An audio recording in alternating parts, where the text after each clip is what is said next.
ओम तव कथामृतं तप्तजीवनं कविभिरीडितं कल्मषापहं श्रवणमंगलं श्रीमदाततं भुवि गृह्णन्ति ये भूरिदा जनाः।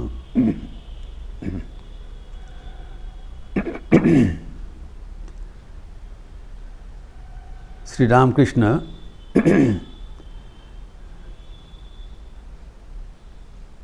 पुनरागमन का बात बोल के गए हैं।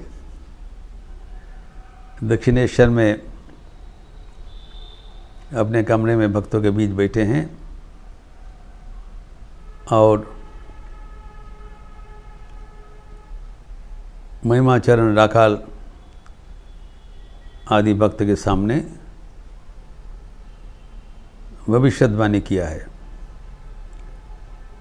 दो महत्वपूर्ण बात यहाँ पर उल्लेखित हुआ है जिसका चर्चा हम लोग कर चुके हैं कल।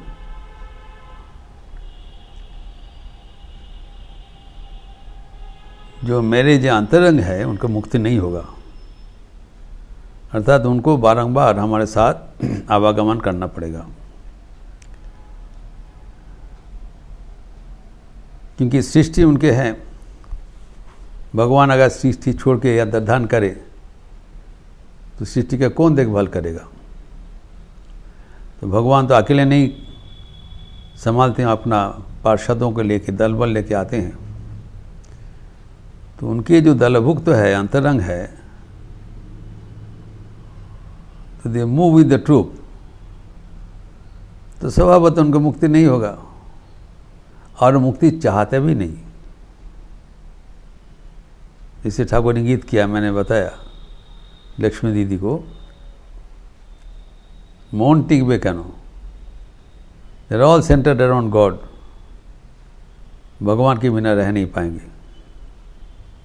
जब भगवान यहाँ पर आके उपस्थित होते हैं उनको भी आएंगे, छोड़ के नहीं रह पाएंगे।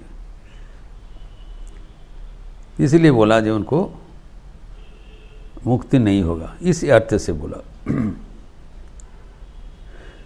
हम लोग जो मुक्ति का अर्थ समझते हैं कि जन्म मृत्यु का जो ये चक्रावर्तन, इससे मुक्त होना, इससे तो मुक्त हो जाएंगे। लेकिन जो साधारण जीव जो जन्म ग्रहण करते हैं, अपने वासना का चरितार्थ करने के लिए जन्म ग्रहण करते हैं, और जो असमाप्त वासना रह जाता है इसके लिए उसको पुनर्जन्म ग्रहण करना पड़ता है। इस अर्थ से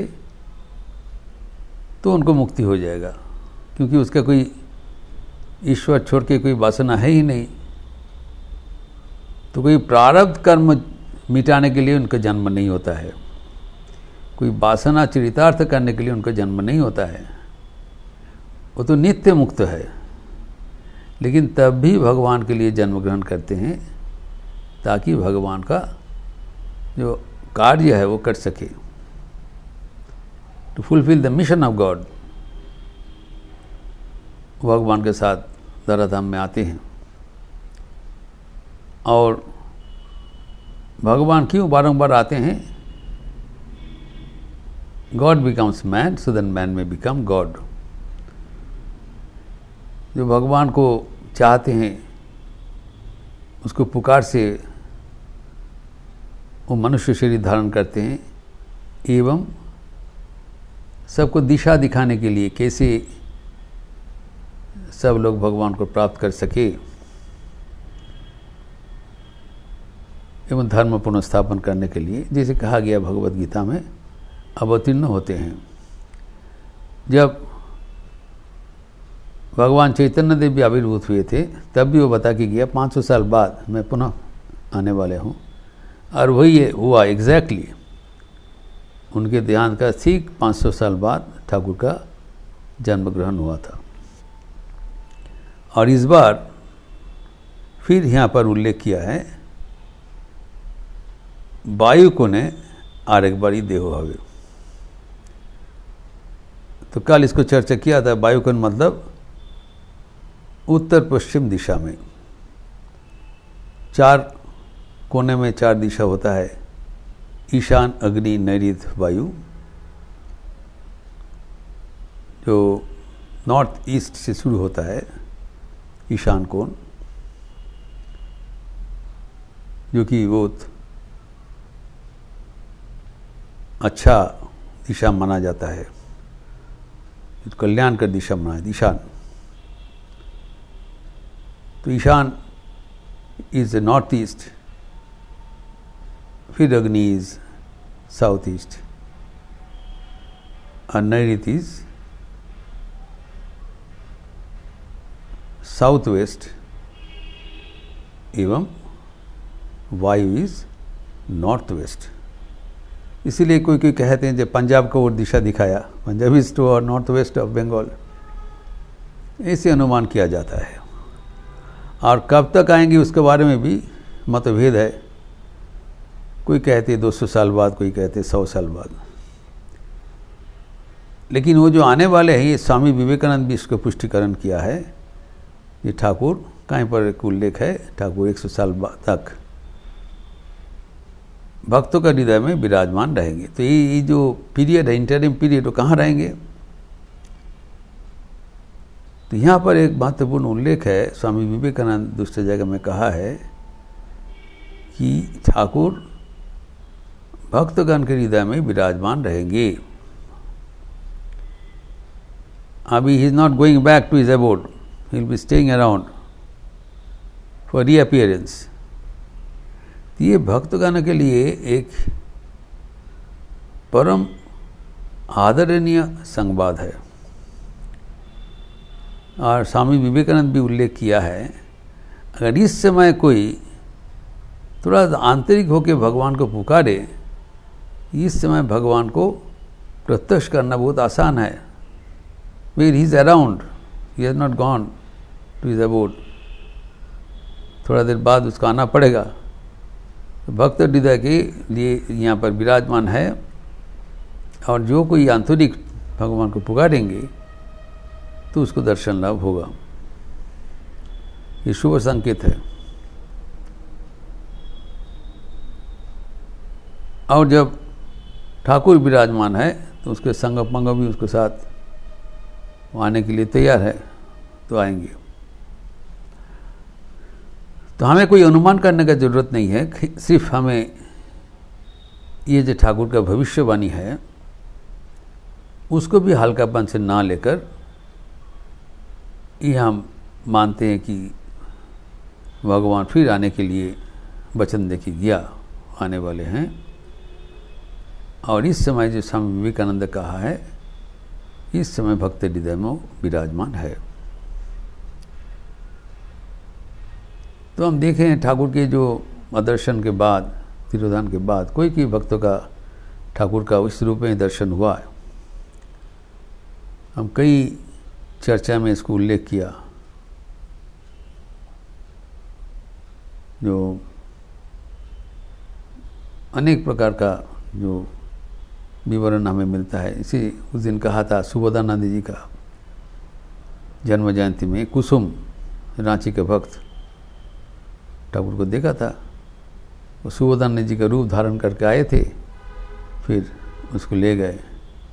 नाना प्रकार विवरण अभी भी भक्तगण कोई कोई वो उनका अनुभूति शेयर करते हैं। अर्थात ये एक हमारे आध्यात्मिक जीवन में आगे बढ़ने के लिए एक अवसर है, संकेत है। लेकिन ठाकुर यहाँ पर उल्लेख कर रहे हैं कि किस अवस्था होने पर उनको आने में आसान होता है। इसके बाद ही बताया, छोकरा दे देखिए हमार प्राण शीतल है। जो जुआ भक्त आते हैं, देखने से उनका प्राण ठंडा हो जाता है, उनको बहुत रोचक है। छोकरा मतलब जो अभी संसार में प्रवेश नहीं किया,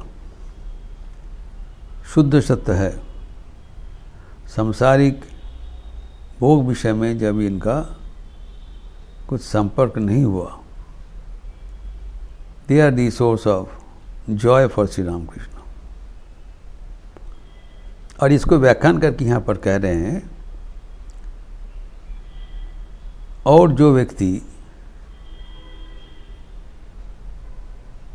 बाल बच्चा पैदा कर चुके हैं, मामला मुकदमा लड़ रहे हैं, कामिनी कांचन के लिए कर रहे हैं, उन लोग को देखकर हम कैसे उनके साथ कैसे रह सकते हैं? जो शुद्ध सत्य है उनके बिना हम कैसे रह पाएंगे? अर्थात यही भगवान का रहने का एक शर्त है, क्योंकि वो पवित्रता स्वरूप, जैसे श्री माँ शारदा देवी पवित्रता स्वरूपिणी, वैसे श्री रामकृष्ण प्यूरिटी पर्सनिफाइड। तो पवित्रता स्वरूप श्री रामकृष्ण पवित्रता बिना रह नहीं पाते हैं। उनके जीवन में भी हम लोग देखे हैं कि दक्षिणेश्वर में इतने बंदोबस्त होते हुए भी उनके साथ रहने के लिए वो त्यागी जुआ बिना रह नहीं पाते। जैसे राखाल को बुला लिया था, राखाल कभी कभी नहीं रहता है, उनका सेवा में असुविधा हो रहा है, इसलिए बाबूराम महाराज को बुलाया। तो ठाकुर के जो अंतरंग पार्षद है, ये सब पहुंचा हुआ व्यक्ति है, कोई साधारण व्यक्ति नहीं है। और उसमें से जो ईश्वर कोटि है वो असाधारण है, वो बिल्कुल उससे भी विशिष्ट है। जो असाधारण भक्तों के भीतर भी वो चुना हुआ विशिष्ट है, द इटर्नली फ्री। लेकिन जो बाकी जो पार्षदगण है वो भी बहुत ही पहुंचा हुआ है। उसमें से स्वामी तुरानंद जी अन्यतम थे, लेकिन तुरानंद जी का जो एक विवरण है वो यहाँ पर उल्लेखयोग्य है। तुरानंद जी एक स्मृति चरण में लिखा है कि जब बचपन में वो श्री रामकृष्ण के पास जाया करते थे, तब उनकी द्युतिमान जीवन, पवित्रता स्वरूप जीवन देखकर वो आश्चर्य हो जाते थे। वो लिखा है कि हम लोग जब जाते थे तब हमारा हड़कंप मच जाता था कि हम कैसे वो एक पवित्र ज्वलंत अग्नि सदृश पवित्र का नज़दीक जा पाएंगे। हड़कंप हो जाता था, डर ला जाता, भीतर भय बुक दूर दूर को तो की ने जाबो तार काছে। ही सच ए ब्रिलियंट प्यूरिटी पर्सनिफाइड। इतने उनका पवित्रता का जो दूती था, वो खुद ही बोल रहे हैं, जो विषय में लिप्त है उनको साथ हमें रहने में असुविधा होता है। इसीलिए जो उसका कारण भी बताया कि जब उनको मुंह समाधि होता था, उनके साथ कोई शुद्ध सत्य भक्त होना जरूरी था। कारण भी बताया कि उस समय में नज़दीक में जो रहेगा वो जो बोलेगा वो करना पड़ता है। अर्थात कुछ गलत चीज़ बता दे उसको भी कर लेंगे, वो असहाय हो जाता है। ऐसी समाधि में ऐसी अवस्था होता है। इसलिए शुद्ध सत्य भक्त को उनको ज़रूरत है। He could not bear the touch of impure beings after that। इसीलिए जो ठाकुर जब तक भी हमारे बीच उपलब्ध है, लेकिन उनके साथ सान्निध्य करने के लिए हमें पवित्र भाव अपनाना जरूरी है। इसको कहने का मतलब है we should try to lead a pure life as far as possible, to feel His presence within our heart। तो ये जो ठाकुर का विशेष वार्ता है, ये हमारे जीवन में बहुत ही पालनीय है। और फिर कहते हैं वहाँ पर जो महिमाचरण बैठे हैं वो तो शास्त्रविद है, वो शास्त्र उद्धार करके तांत्रोक्त तो भूचोरी खेचोरी संभव मुद्रा वगैरह जो लिखा हुआ है उसको उल्लेख कर रहे हैं। नाना प्रकार का वो तांत्रिक मुद्रा है जो भूचरी मतलब ज़मीन में जो विचरण करते हैं, खेचरी में जो आसमान में विचरण करते हैं, शाम्भवी जो शांति में रहता है, ये सब नाना प्रकार का मुद्रा जो तंत्र में कहा गया है उसको चर्चा कर रहे हैं। तो यहाँ पर देखिए ठाकुर का जो जीवन है वो है शास्त्र का जो प्रतिफलन, शास्त्र में जो लिखा हुआ है वो ठाकुर के जीवन में अनुभूति हुआ है। He was a book of realisation. तो ये सब जो सुन के कह रहे हैं, जो खिचड़ी है आसमान में विचरण करते हैं, कहते हैं कि कोई कोई कहता है कि समाधि के बाद मेरा मन आसमान में विचरण करते हैं।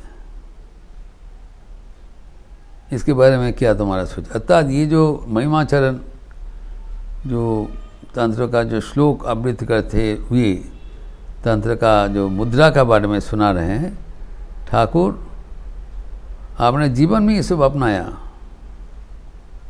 कोई कोई कहते हैं समाधि के बाद मेरी मन पक्षी के जैसे आसमान में जो स्वाधीन होकर विचरण करता है। आसमान में जैसे पक्षी स्वाधीन होकर विचरण करता है और वैसे ही समाधि के बाद कोई कोई कहते हैं मेरा मन ऐसे हो जाता है। तो समाधि जब होता है, अर्थात जब हमारा कुंडलिनी शक्ति जागृत हो जाता है, वो मूलाधार से सहस्रार तक, अर्थात from the base of the spine to the top of the head कैसे विचरण करता है वो भी ठाकुर खुला यहाँ पर बता दिया। उन्होंने कहा ऋषिकेश का एक साधु आए थे, वो 5 प्रकार का समाधि का उल्लेख किया है। तो ठाकुर यहाँ पर वही 5 प्रकार का समाधि उन्होंने जो याद किया है, लेकिन ठाकुर उसको कैसे 5 प्रकार का समाधि अपने जीवन में महसूस करता है उसका विस्तृत व्याख्या दे रहा है। तो आध्यात्मिकता का सारी चीज़ आपने जीवन का अनुभूति के बल पर उन्होंने अनुभव किया और व्याख्यान किया। So he is a living commentary of the shastras, जो कि आपने जीवन में अनुभूत किया है, जिसका विस्तार हम अगले दिन करेंगे। विभिन्न प्रकार का समाधि। ओम शांति शांति शांति। हरि ओम तत्सत। श्री राम कृष्णार्पणमस्तु। आज शुक्रवार का अवसर है, 10:30 के उपरांत शारदा संघ का क्लास है। माँ की मधुर स्मृतियाँ। अभी भरत महाराज स्वामी अभयानंद जी का स्मृति चल रहा है। 10:30 से 11:30 सुबह एवं शाम को आरती के उपरांत नारद भक्ति सूत्र। आप लोग सब स्वागत है। अच्छे रहिए, स्वस्थ रहिए, आनंद में रहिए। नमस्कार।